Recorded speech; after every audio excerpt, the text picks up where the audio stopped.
ભગવાન મંદ મંદ હસે છે.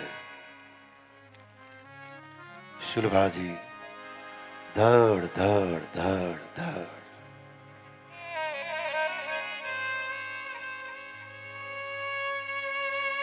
ભગવાનના કરકમળમાં પુષ્પ હતું. એ ભગવાનની સુંદર મૂર્તિને સુંદર સ્વરૂપ પરથી પુષ્પ શુલભાજીના ગોદમાં પડ્યું. માં જરાય ચિંતા કરીશ નહીં, તારી ઘેર જરૂર આવીશ.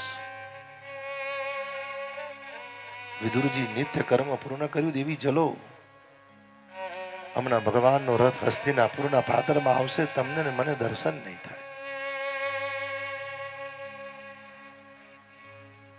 અને હસ્તિનાપુરના પાદરમાં એક બાજુ બ્રાહ્મણો, એક બાજુ ઋષિઓ, એક બાજુ નર, એક બાજુ નારી.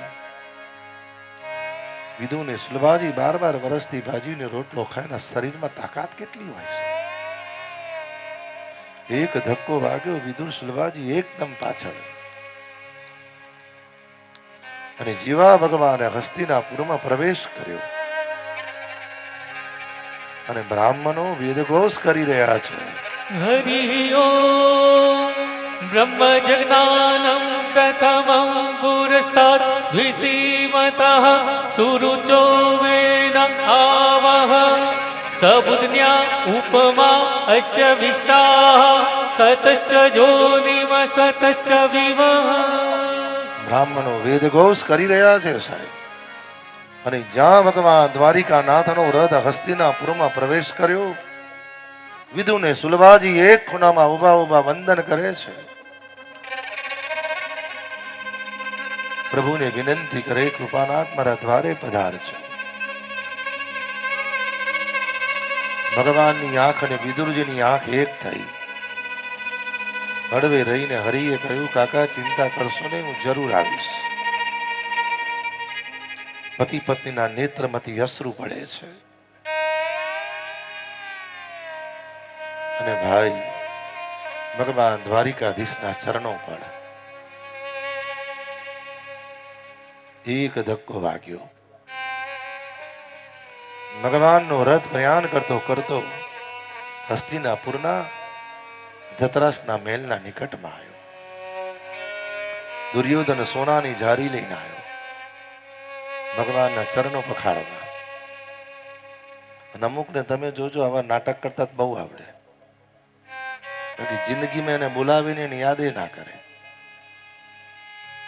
અને આખું જગત જેને પગે લાગતું હોય ને એ વ્યક્તિનું ખાલી નામ દઈએ ને તો ભગવાને દુર્યોધનને કહ્યું, દુર્યોધન અવિવેક થાય તો ક્ષમા કરજે. દુર્યોધન વિદુને શુલભાજીના અશ્રુએ મારા ચરણ પખાડ્યા છે. વિદુને શુલભાજી પર્ણકુટીમાં આવ્યા. હળવે રહીને પતિ પત્નીએ કહ્યું કે નાથ દ્વાર બંધ કરી દો. જ્યાં સુધી ભગવાન દ્વારિકાનાથ ન આવે ત્યાં સુધી અન્ન પણ નથી લેવું કે જલ પણ નથી લેવું.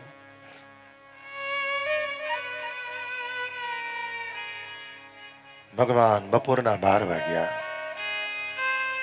હળવે રહી દુર્યોધને દુશાસને કીધું કે પ્રભુ મહાપ્રસાદ તૈયાર છે. દ્વારિકાનાથે કહ્યું, દુર્યોધન આજે મારે નિર્જલા એકાદશી છે. કારણ જેના ઘરનું મારા વિદુર કાકા ના ખાય એના ઘરનું મારાથી કેમ ખવાય? સાહેબ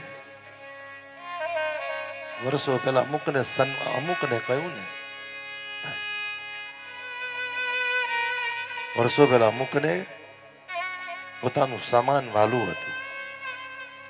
હવે તો સમાન જેવું જીવનમાં છે જ નહીં સાહેબ. કોઈ ના બોલાવે તોય જાય.